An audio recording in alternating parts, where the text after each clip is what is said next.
8 ఏళ్ల నిరీక్షణ తర్వాత మన తెలుగు టైటన్స్ అయితే ప్లేఆఫ్స్కి వెళ్ళింది. 12 ఏళ్ల తర్వాత బెంగళూరు బుల్స్ మీద ప్లేఆఫ్స్లో అయితే రివెంజ్ అయితే తీసుకుంది మన తెలుగు టైటన్స్ అయితే. And Telugu Titans versus Bengaluru bulls అయితే మినీ క్వాలిఫైర్లో తెలుగు టైటన్స్ ఘన విజయం సాధించింది. అండ్ ఈ మ్యాచ్లో విశేషాలు ఏంటి, తెలుగు టైటన్స్ ఏ విధంగా గెలిచింది అనేది మనం ఇవాళ వీడియోలో తెలుసుకుంటే ప్రయత్నం అయితే చేద్దాం. ఫ్రెండ్స్, మీరు కనుక మన ఛానల్ని ఫస్ట్ టైం కనుక విజిట్ చేస్తున్నట్టయితే కింద కనపడుతున్న రెడ్ కలర్ సబ్స్క్రైబ్ అయితే క్లిక్ చేసి పక్కన వచ్చిన బెల్ ఐకాన్ అయితే క్లిక్ చేయండి. మీ ఎటువంటి వీడియోస్ పెట్టినా మీకు అయితే నోటిఫికేషన్ ద్వారా వస్తుంది, మీరు మిస్ అవ్వకుండా చూడొచ్చు అనమాట.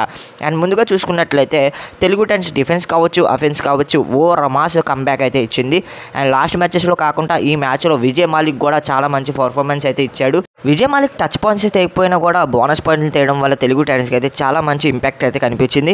ఇక భరత్ హూడా గురించి ప్రత్యేకంగా చెప్పక్కర్లేదు, చాలా అంటే చాలా అగ్రెషన్గా ఆడాడు, ఉన్నంతసేపు అలరించాడని చెప్పొచ్చు, చాలా మంచి పర్ఫార్మెన్స్ ఇచ్చాడు. అండ్ ఈ మ్యాచ్లో సూపర్ 10 కూడా సాధించాడు.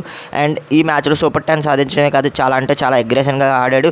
ఎందుకంటే ఫార్మర్ టీమ్ అని చెప్పొచ్చు బెంగళూరు బుల్స్, బట్ ఏంటంటే ఆ కోపం మీద అయితే ఈ మ్యాచ్లో ఆ విధంగా ఆడాడు. బట్ ఏంటంటే డిఫెన్స్లో చూసుకున్నట్టయితే చాలా మంచి పర్ఫార్మెన్స్ ఇచ్చింది మన తెలుగు టైటన్స్ అయితే. ప్రతి ఒక్కరు కూడా కాంట్రిబ్యూషన్ అయితే చేశారు డిఫెన్స్లో. అండ్ ఇక్కడ చూసుకున్నట్లయితే థర్డ్ రైడ్ ల్యాకింగ్ అనేది చాలా అంటే చాలా కనిపిస్తుంది.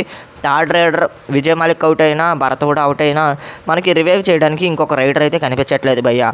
అండ్ ఇక్కడ చూసుకున్నట్లయితే ప్రఫుల్ జవారీని ఉపయోగించిన పెద్ద ఇంపాక్ట్ అయితే కనిపించలేదు, చేతన్ సాహుని ఉపయోగించిన పెద్ద ఇంపాక్ట్ అయితే కనిపించట్లేదు. ఇద్దరు కూడా ఫెయిల్ అయ్యారని చెప్పొచ్చు ఈ మ్యాచ్లో. అక్కడక్కడ పాయింట్లు తెచ్చినా కూడా పెద్ద ఇంపాక్ట్ అయితే కనిపించలేదు. అండ్ విజయ్ మాలిక్ తెచ్చిన పాయింట్స్ అయితే బోనస్లు తెచ్చినా కూడా అండ్ ఇంపాక్ట్ అయితే కనిపించింది. అండ్ భరత్ హూడా కూడా చాలా మంచి రైడింగ్ అయితే చేశాడు. అండ్ ఇంకొక ప్లస్ పాయింట్ ఏంటంటే అలీ రిజాకి ఎక్కడ కూడా మన వాళ్ళు తొందరపడలేదు. అలీ రిజాని బోనస్ చేయకుండానే ఆపేశారు ఈ మ్యాచ్లో, ఎక్కువ పాయింట్స్ ఇవ్వలేదు అలీ రిజాకి అయితే. అతను ఫుట్ వర్క్ని రీచ్ చేసి అండ్ ఈజీగా అతన్ని అయితే కంట్రోల్ అయితే చేశారు మన తెలుగు టైటన్స్ అయితే. అండ్ కిషన్ కుమార్ సార్ గారు అయితే చెప్పడం జరిగింది, ఈ మ్యాచ్ని మేమైతే ఒక ప్లాన్తో వస్తున్నాం, ఆ ప్లాన్ ప్రకారమే మేము మ్యాచ్ అయితే ఆడుతామని. అలీ రిజా మనకి బోనస్ పాయింట్లు తేకపోయినా భరత్ కూడా మనకి ఇన్నర్ ప్లేస్లో ఉండి పాయింట్లు అయితే సమర్పించేవాడు అలీ రిజాకి. అండ్ తెలుగు టైటన్స్లో అన్న నువ్వు కొంచెం కంట్రోల్ చేసుకుంటే డిఫెన్స్లో వాళ్ళ పని వాళ్ళు చేసుకుంటారు, నువ్వు రైడింగ్లో పాయింట్స్ తెస్తే మాకు చాలది.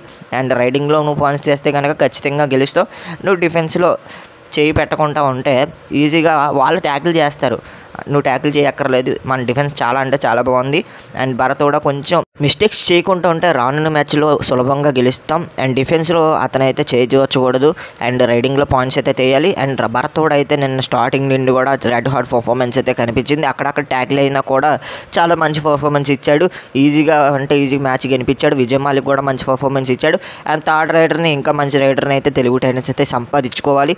అండ్ థర్డ్ రైడర్గా ఎవరు బాగుంటారు మన తెలుగు టైటన్స్లో, ఇంకా టాలెంటెడ్ ప్లేయర్స్ ఎవరు ఉన్నారు, ప్రఫుల్ జవారీ, చేతన్ సాహు కాకుండా అండ్ ఆశీష్ నర్వాల్ కాకుండా ఇంకా ఎవరు ఉన్నారో కామెంట్ సెక్షన్లో తెలపండి. నా ఒపీనియన్ ప్రకారం మనకైతే జై భగవాన్ లాంటి ప్లేయర్స్ని ఉపయోగించాలి. జై భగవాన్ అయితే చాలా మంచి పర్ఫార్మెన్స్ ఇస్తాడు, పాయింట్స్ అయితే తెస్తాడు. అండ్ ఇంకొక విషయం ఏంటంటే గాయస్, తెలుగు టైటన్స్ డిఫెన్స్ అనేది ఒకనొక టైంలో పూర్తి డిఫెన్స్ని మనకైతే కిషన్ కుమార్ సార్ అయితే మార్చడం జరిగింది. అండ్ ఎందుకంటే అండ్ టీం కాంబినేషన్ మారితే and Bengaluru bulls mind set అనేది మారుతుంది అని మంచి స్ట్రాటజీతో మన కిషన్ కుమార్ సార్ గారు అయితే టీంని మొత్తం చేంజ్ చేయడం చూసాం. అండ్ టీంని మొత్తం చేంజ్ చేసినా కూడా ఎక్కడ కూడా తడబడకుండా మన తెలుగు టైటన్స్ అయితే వచ్చిన రైడర్స్ ప్రతి ఒక్కరిని కూడా ఈజీగా ట్యాగిల్స్ వేసేవారు. అండ్ ఈ మ్యాచ్లో చూసుకున్నట్టయితే సాగర్ కావచ్చు, అవి దుహాన్ కావచ్చు, అంకిత్ కావచ్చు, శుభం షిండే కావచ్చు, శంకర్ గడాయ్ కావచ్చు, వీళ్ళందరూ కూడా చాలా మంచి పర్ఫార్మెన్స్ ఇచ్చాడు. అండ్ వీళ్ళందరూ పర్ఫార్మెన్స్ ఇవ్వడమే కాదు టీంని కూడా గెలిపించారు. అండ్ ఈ మ్యాచ్లో ఎక్కడ కూడా ప్రెజర్కి లోనవ్వకుండా మన తెలుగు టైటన్స్ అయితే విజయం సాధించింది. లాస్ట్ మినిట్స్లో 1 మినిట్లో ఆల్అౌట్ అయినా కూడా అక్కడి నుండి కూడా సరైన కంబ్యాక్ అయితే ఇచ్చింది మన తెలుగు టైటన్స్ అయితే. ఈవెన్ భరత్ కూడా ఈ మ్యాచ్లో రెడ్ హాట్ ఫామ్లో కనిపించాడు కాబట్టి ఈజీగా అంటే ఈజీగా గెలిచాం. అండ్ నేను ముందుగానే చెప్పాను బెంగళూరు బుల్స్ మీద మన తెలుగు టైటన్స్ గెలుస్తుంది అని. అండ్ బెంగళూరు బుల్స్ మీద గెలిచాం. అండ్ ఈ రోజు మ్యాచ్ మరొకసారి Patna pirates versus Bengaluru bulls మధ్య ఉంటుంది.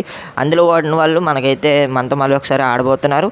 అండ్ ఈరోజు పునేరి పల్టన్స్ అండ్ మనకి తవాంగ్ ఢిల్లీ మ్యాచ్ అనేది ఉండబోతుంది. అండ్ అందులో గెలిచిన వాళ్ళకి ఇంకొక ఛాన్స్ ఉంటుంది. అండ్ తర్వాత పాట్నా పైరేట్స్ బెంగళూరు బుల్స్ మీద గెలిచిన టీం మన మీద ఆడుతుంది కదా, వాళ్ళ మీద గెలిచి పునేరి పల్టన్స్ తవాంగ్ ఢిల్లీ మీద ఎవరు ఓడిపోయారో వాళ్ళతో ఆడుతుంది. అండ్ అప్పుడు ఆడి ఫైనల్కి వెళ్తుంది. ఇంకా 3 విజయాలు సాధిస్తే ఈ సీజన్లో కప్ అనేది సాధిస్తుంది మన తెలుగు టైటన్స్. కిషన్ కుమార్ సార్ గారు అయితే చాలా అంటే చాలా కాన్ఫిడెన్స్గా ఉన్నారు, ఈ సీజన్లో కప్పు కొట్టబోతున్నామని ఆయన చెప్పడం జరిగింది. మరి మీరు అనుకుంటున్నారు కింద కామెంట్ సెక్షన్లో తెలపండి తెలుగు టైటన్స్ కప్పు కొడుతుందా లేదనేది. అండ్ ఈ రోజు వీడియో నచ్చితే లైక్ చేయండి, షేర్ చేయండి, మన ఛానల్ ఖచ్చితంగా సబ్స్క్రైబ్ చేసుకుని పక్కన వచ్చిన బెల్ ఐకాన్ అయితే క్లిక్ చేయండి. ఇలాంటి ఇంట్రెస్టింగ్ వీడియోస్ మన ఛానల్లో డైలీ వస్తూ ఉంటాయి, మీరు మిస్ అవ్వకుండా చూడొచ్చు అనమాట. మరొక ఇంట్రెస్టింగ్ వీడియో తర్వాత కలుద్దాం. నేను మీకు EDP signing off. Bye friends, bye.